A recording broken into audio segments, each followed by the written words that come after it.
When you come across a person who's not interested in God, it's not a problem. I can teach them. In as far as they want something and I can reasonably meet it, I do. So they come to appreciate me.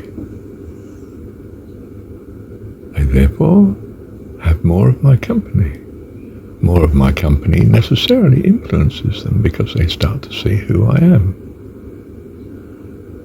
And it's not hostile to them because they know I'm a benefit. That's why they're seeking more of my company.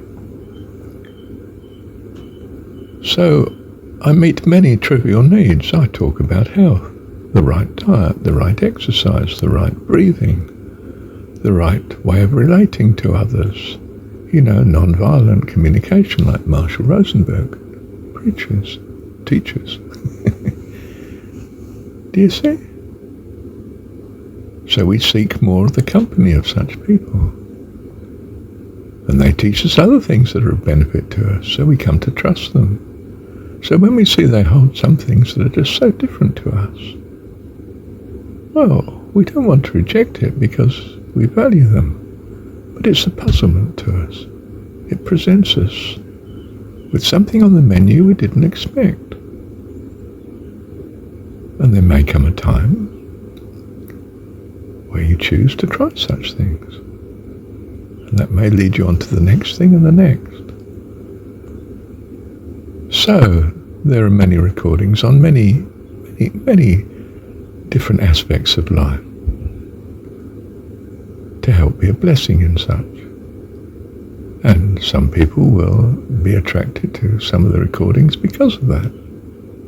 And not attracted to others. They'll pick and they'll choose. That's all right.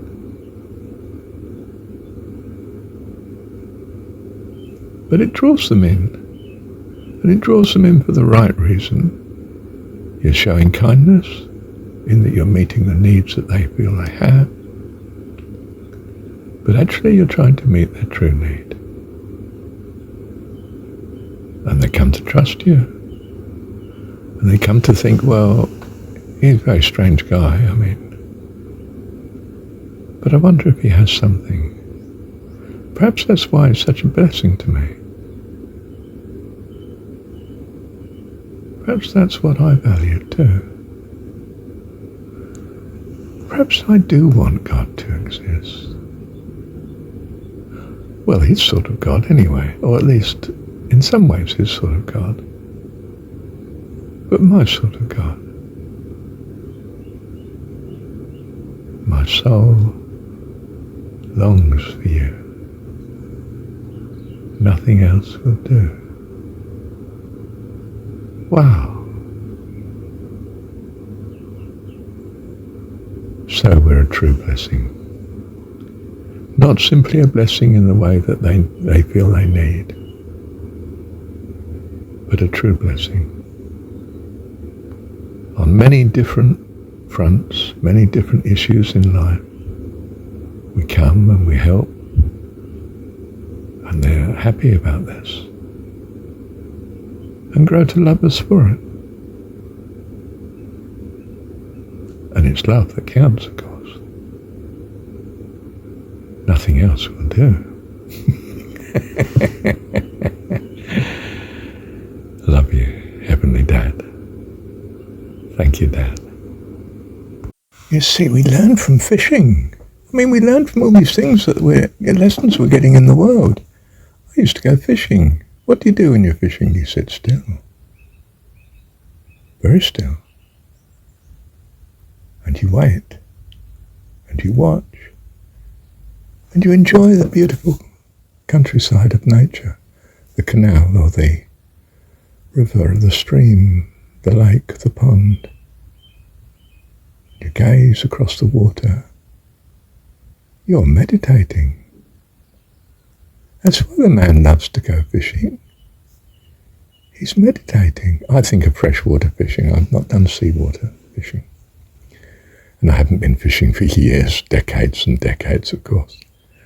I didn't want to hurt the fish, so I stopped doing it. But I miss the countryside, so I go for walks instead.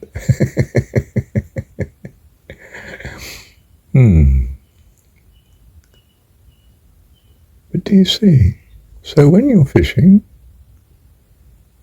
listen to the person who's talking. Be quiet and peaceful within. Watch. Yes, you're watching your opportunity, that's true. But you're focusing with a peaceful mind. And you're choosing to enjoy their company. They're not you, they're different. But you can understand them because in some ways you've been like this, in many ways. Perhaps you still are. So you listen. And you just enjoy the situation you're in. You have a peace within you.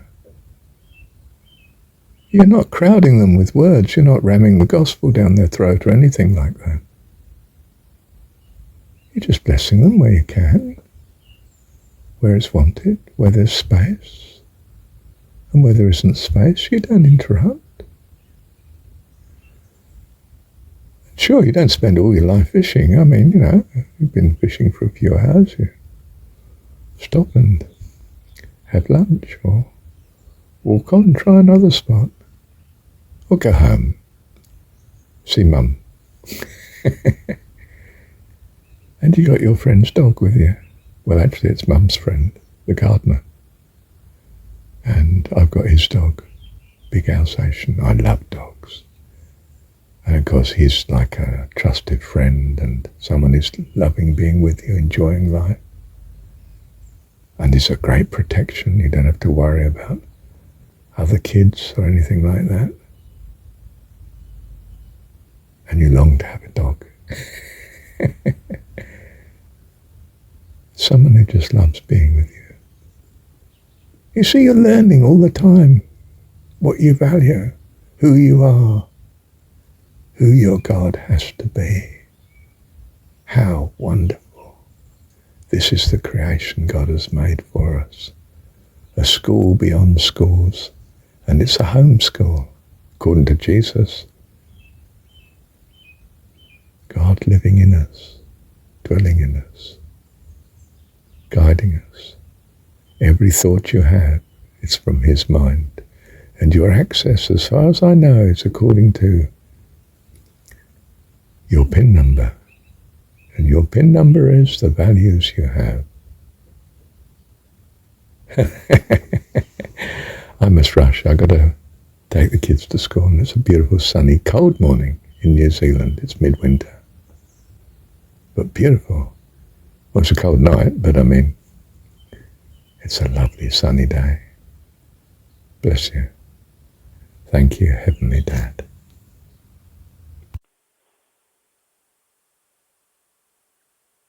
Traffic light turns green.